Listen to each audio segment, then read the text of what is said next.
Hello and welcome to the Q&A. In fact, welcome to 3 Q&As. I am soon going to be going on my holiday as I film this, so I'm recording you 3 Q&As to watch while I'm away and I'm not able to edit and upload every day. I have got 25 questions in total, so I'm going to do 8, 8 and 9. That's how I'm going to break it up. The first one comes from the Thrifty Grandma. In fact, the first 3 come from the Thrifty Grandma, and she's left these over different videos for me, so they've been accumulating for quite a while. She asks, I noticed that you play with your eyes closed. Play music, that is. Play music with your eyes closed. Is that because you envision the notes or a habit? Just curious. I don't really know. I just block everything else out except for the music by shutting my eyes. I don't mean to do it. I don't think, oh, I'm going to shut my eyes now. I enter a different world where there is only sound, I suppose. No, well, that sounds ridiculous because obviously there's feeling as well, isn't there? Yeah, I suppose it's just to block everything else out and just concentrate on that, I guess. I don't mean to do it, and it is a habit. So yes, it is a habit, but that's why it's a habit. I can be distracted by what I see, but when I'm doing my ceilidhs, I try to keep my eyes open because I like to try and react to what the dancers are doing. So if they look like they're going a little bit faster than they're comfortable with, you know, I'm aware that the music will need to slow down or whatever, and we kind of do that collectively, and the caller will tell us to play a bit slower if that's needed. But the next one, also from the Thrifty Grandma, what is the most watched content of your videos? I'm thinking it may be a toss between your shopping and outing vlogs or your cooking. Well, my most viewed video has 111,000 likes, which is how to use a stovetop coffee maker. You can just filter it. If you go to somebody's channel and the videos tab and then popular, you can see what their most popular videos are. So you can have a nose and look at all your favourite YouTubers and see what their most popular videos are. So they're all product related basically. One's a tutorial on how to use a coffee maker at 48,000 views. It was an unboxing of my dishwasher there. Number 3, 31,000 views, a review of my scooter that I had, and so on and so forth. Number 4 is to do with the GoPro. Yeah, so, but I mean, really, I'm a vlogging channel. I don't want to be putting tutorials up on a vlogging channel, so I'm not really capitalising on that information. But I am still getting AdSense from it, so that's all right. Question number 3. My parents, dad English, mum Dutch, named us kids after a relative, either a grandma, brother, parent, etc., using it as our first or middle name. It seemed to be the thing in the 50s. Were you named after anyone? I had never heard the name Imogen before, and I just wondered if it was after someone or a Welsh name. Thanks. Well, I'm not really named after anybody specifically, but my mother really liked the name Imogen, and she knew of an Imogen called Imogen Holst, who's the daughter of Gustav Holst, the composer, you know, Planet Suite and all that. And so I wasn't named after her specifically, but I think that's where she got the name from. Hopefully she's sitting watching going, oh yes, that's right. But I named my daughter Isabel after my dad's mum, Isabel. And my dad has a cousin, Isabel, as well, who's named after her as well. And there was another cousin somewhere along the line also named after her. So she's a very named after person. So there we are.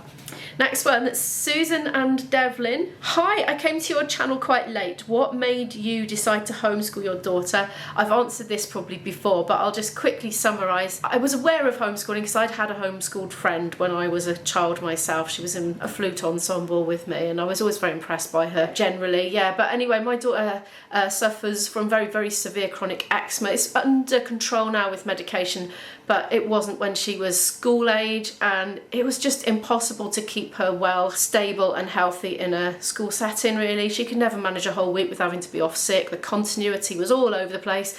I didn't know what I could commit to and not commit to because I didn't know when I was going to be looking after her or not, and it was just a nightmare. So I took her out of school. So health reasons primarily, but I was aware of homeschooling. Oh, and I knew somebody else as an adult who'd been homeschooled who I was also quite impressed by as well, just his sort of autonomy and self-reliance and early specialisation on interests, I suppose. Being very interested in things and being quite self-teaching in that way about that. I quite like those characteristics. So yeah.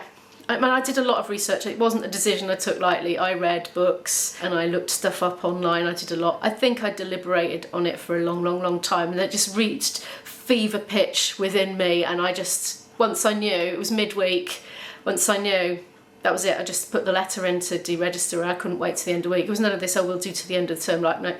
I was like, no, that's it. She's just not going back. Once I knew it was the right decision, and I still feel like it was the right decision. We did 9 years of it. Susan and Devlin also asks, do people actually make enough money to live off YouTube? I always thought YouTube was a con for the vloggers.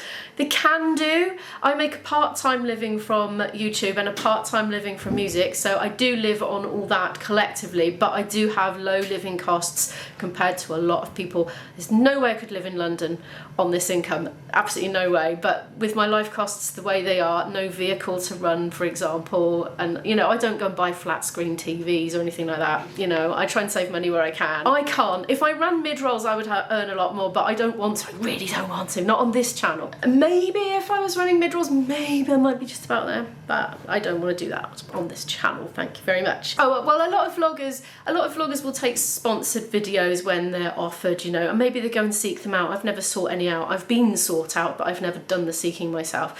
So you could get paid a little bit to promote a product in your video, and that helps to make a living wage out of what you do. Well, it's not a wage, is it? A living income. Of course, a lot of vloggers will also make money by selling merchandise. That's something I've not had any urge to do. If I can think of something that I think will be of actual benefit to people other than just mugs and t-shirts and key rings, you'll be the first to know. But so far I just haven't felt any kind of urge to do that merchandise thing. Bridie Wright, when does your Christmas tree go up? Mine usually goes up December the 1st. And she wrote, and this was the 17th of November, she wrote this, hubby just took the dog out and saw a whole house done. Well, historically it's gone up on December the 1st with my daughter here, and that's been for her really. So now she's not here, it'll probably go up a bit later, to be honest. Yeah, I don't know when it's going to go up. We're going to be establishing new traditions going forward now, but it was always December the 1st. And when I was a kid, it was just like a couple of days before Christmas, really, really late. So I completely went the other way with my daughter.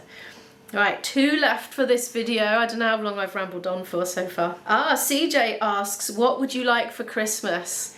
I would like my Shop with Imo channel to reach the monetization threshold so I can earn some money out of it and buy my own presents. That's what I'd like. Yeah, being an adult, I don't kind of want people to spend their money on me buying me presents. Although there's lots of objects I would desire, I would like to be able to buy them myself, I suppose, rather than feeling bad about other people spending money on me. So, yeah. That's I could list off a lot of camera gear and bore you all silly, because that's what I would be buying with it. The last question for this little video from Jason Woods. I watch van life vlogs in different countries. Is that something that you and IB might do in Portugal for a few weeks or maybe longer? Maybe, I don't know, because IB has a van and he's gradually been getting it converted, not like a van lifey van where like there's a bed and a fixed table and cooking unit or anything like that. It's a work van that he uses for his company, but he's making it so that all the work stuff can come out and a blow up mattress can go in and a table with sort of like attached with things, you know, to stop it shaking about, so stuff can clip in and clip out, if you know what I mean. So he has great intentions on us touring Europe in this van together. I'm not sure. I don't think he's gonna enjoy it, honestly. I just think he likes his home comforts too much and he'll find it uncomfortable. So let's see if that happens, but if it does happen, I'll be sure to vlog it. Anyway, that's it for this video. There will be more questions coming up very soon. Thank you so much for watching. Do give it a like if you happen to like it. Subscribe down below to watch more videos from me, and I will see you in the next video. Bye!